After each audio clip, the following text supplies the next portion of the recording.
Hər vaxtınız xeyir olsun dəyərli izləyicilər. Bir təcili xəbəri diqqətinizə çatdırıram. Aprelin 26-sında Dövlət Sərhəd Xidmətinin Sərhəd Qoşunları Komandanlığının Lənkəran sərhəd dəstəsinin xidməti ərazisində İrandan Azərbaycan istiqamətində dövlət sərhədini pozmağa cəhd göstərən 7 nəfər naməlum şəxsin hərəkəti sərhəd naryadı tərəfindən müşahidə edilib. Bu barədə Statinfoya Dövlət Sərhəd Xidmətinin mətbuat mərkəzindən məlumat verilib.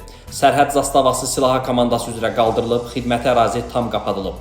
Sərhəd naryadı tərəfindən dayan əmri verilərək sərhəd pozucuları təqib edilib, havaya xəbərdarlıq atəşi açılıb.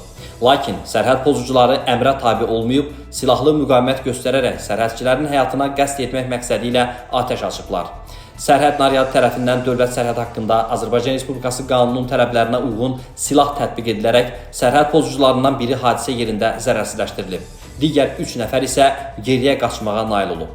Daxili İşlər Nazirliyinin əməkdaşları ilə birgə keçirilmiş sərhəd axtarışı və əməliyyat tədbirləri nəticəsində digər 3 nəfər Balakən rayon sakinləri 98-ci il təvəllüdlü İbrahimov Rəcəb Məhəmmədoğlu və 90-cı il təvəllüdlü İsayev İsa Magomedoviç və 82-ci il təvəllüdlü Uzunov Kamran Kamaldinoğlu saxlanılıb. Əraziyə baxış zamanı 3 ədəd bağlamada ümumi çəkisi 51 kiloqram, 884 qram narkotik vasitəyə bənzər maddə və çox sayda psixotrop həb aşkar olunaraq götürülüb. Baş vermiş hadisə ilə əlaqədar İran İslam Respublikasının sərhəd nümayəndələri ilə görüş keçirilib. Fakt üzrə Azərbaycan Respublikasının Dövlət Sərhəd Xidməti və Hərbi Prokurorluğu tərəfindən zəruri əməliyyat istintaq tədbirləri davam edir.